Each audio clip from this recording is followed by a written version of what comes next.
Kita sekarang hidup di masa di mana cara orang bekerja terus berubah. Dulu, pekerja kantoran dianggap pilihan yang paling aman karena mereka menawarkan job security, di mana memberi kepastian pekerjaan dalam jangka waktu yang panjang. Namun sekarang, semakin banyak orang yang memilih untuk entrepreneurship, di mana mereka membangun usahanya sendiri, seperti tukang cukur, UMKM, atau freelancer. Namun pertanyaannya, apakah perubahan ini akan membawa kebebasan atau justru ketidakpastian? Baik, Bu Diana, mungkin boleh diceritakan seperti apa jam kerja dan sistem target di tempat Ibu bekerja. Oh iya Bang, untuk jam kerja di tempat kami memang sudah sesuai aturan itu Mas. Jadi untuk puasa ini Senin sampai Kamis sekitar jam 7:30 sampai jam 2:30. Nanti kalau Jumat baru 7:30 sampai jam 3. Itu sudah sesuai dengan aturan. Oh, baik. Kemudian dalam menjalani pekerjaan tersebut, apakah pernah merasa kelelahan secara mental? Pasti itu, pasti. Jadi capek itu pasti. Terus kemudian apalagi kalau ada masalah-masalah, kebetulan kami kan berada di bidang pelayanan, di bagian pelayanan. Jadi kalau misalkan ada pengaduan terkait dengan permasalahan yang ada di luar negeri, itu pasti kami akan ada tekanan-tekanan secara mental di situ. Baik, untuk kemudian adalah keputusan untuk kerja di perkantoran atau PNS itu lebih karena niat dan passion pribadi atau memang kebutuhan ekonomi? Nah, campur kalau itu ya. Pada awalnya memang siapa sih yang nggak pengen dari PNS ya. Jadi memang ada hal tersendiri yang ingin kepastian dalam pekerjaan. Jadi makanya berusaha untuk jadi PNS supaya dapat pekerjaan yang pasti. Nah, kemudian juga ada kebutuhannya secara ekonomi kan kita pasti nanti sedikit kalau PNS itu kan pasti gajinya seperti itu. Ya mungkin kalau mau banyak mungkin bisa buka usaha juga. Kak, untuk yang pertama, kakak boleh cerita nggak apa yang membuat kakak itu lebih memilih untuk jalur kerja mandiri dibandingkan kerja perkantoran? Karena kalau menurutku kerja kantoran kan dominan bersih, rapi gitu, dan kerapian sama kebersihan dan kenyamanan juga menurutku bukan dari pekerjaan tertentu. Karena menurutku kenyamanan bisa ditemukan di secara personal. Nah, untuk keputusan ini tuh kakak lebih minat dari passion sendiri atau kebutuhan ekonomi atau mungkin ada pengalaman sebelumnya? Jujur aja, sebelumnya aku suka styling rambut, tapi sama sekali nggak ada buat niatan belajar di stylist, dunia stylist. Tapi secara nggak langsung dengan styling rambut, secara perlahan aku bisa belajar terus mengolah gimana styling rambut dan segala macam. Kalau itu passion sih, sampai sekarang kan gitu. Nah kak, kalau misal kita boleh tahu tuh, kalau misal untuk kondisi pendapatan kakak itu lebih cenderung stabil atau mungkin naik turun tergantung kondisi?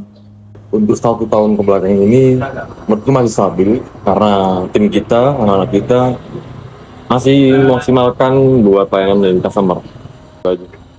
Nah kan untuk kalau kakak kerja sendiri kan ini kan termasuk kerja mandiri nih kak. Itu apakah ada jaminan seperti BPJS, asuransi atau bentuk keamanan kerja seperti lainnya? Sementara belum ada. Tapi kemungkinan ya bakal dipersiapkan. Nah untuk selama kakak bekerja di sini, itu kakak lebih merasa bebas atau fleksibel atau justru malah tanggung jawabnya lebih besar gitu? Mungkin pertama bebas kali ya, tapi secara bertahap sih ada tanggung jawab besar dan segala macam. Tapi overall masih ya bebas loh.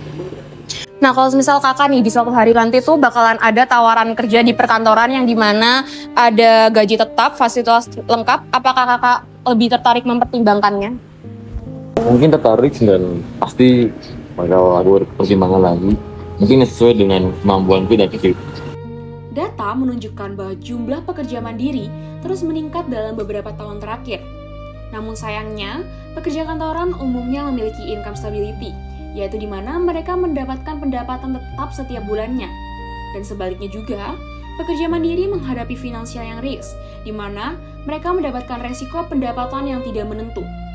Grafik ini juga menunjukkan bahwa fleksibilitas sering berjalanan berdampingan dengan resiko. Tekanan kerja juga menjadi faktor yang sangat penting, Karena sebagian pekerja kantoran mengalami burnout, yaitu mereka merasa kelelahan mental akibat tuntutan pekerjaan yang sangat tinggi. Karena itu, banyak orang yang mencari work-life balance di mana mereka mendapatkan keseimbangan antara pekerjaan dan kehidupan pribadi. Menurut Ibu, apa perbedaan paling terasa antara dunia kerja zaman dulu dan sekarang? Perbedaan antara dunia zaman dulu sama sekarang, khususnya di pekerjaan, itu digitalisasi. Ya, sekarang terutama di pencatatan dan pelaporan untuk kami pelayanan yang di puskesmas. Ya, kalau dulu kan habis pelayanan kita laporan secara manual, kita laporkan. Kalau sekarang dengan digitalisasi ini zamannya banyak aplikasi yang harus kita masukkan untuk terutama untuk melaporkan, ya, mencatat dan melaporkan segala pelayanan yang sudah kita berikan kepada pasien. Apa tantangan terbesar yang Ibu rasakan saat bekerja di zaman dulu? Tantangan terbesar yang kami rasakan saat zaman dahulu itu terutama di akses pelayanan atau transportasi. Jadi kami yang di puskesmas ini tidak hanya melakukan pelayanan di dalam gedung, kita juga melakukan pelayanan di luar gedung, terutama untuk masyarakat di desa. Jadi kita melakukan pelayanan ke desa itu kan datang ke desa gitu ya. Kalau dulu itu jalan menuju ke desa itu kondisinya masih belum sebaik seperti sekarang. Kalau sekarang kan sudah banyak yang diperbaiki, akhirnya akses menuju ke tempat pelayanan terutama di masyarakat itu menjadi lebih mudah. Kalau dulu kita masih harus pakai sepeda motor dengan jalan yang berliku-liku gitu ya, belum ada aspal gitu. Itu yang menjadi tantangan kita untuk melakukan pelayanan yang ada di masyarakat. Selanjutnya, apa pesan atau saran Ibu untuk generasi muda yang akan masuk dunia kerja sekarang?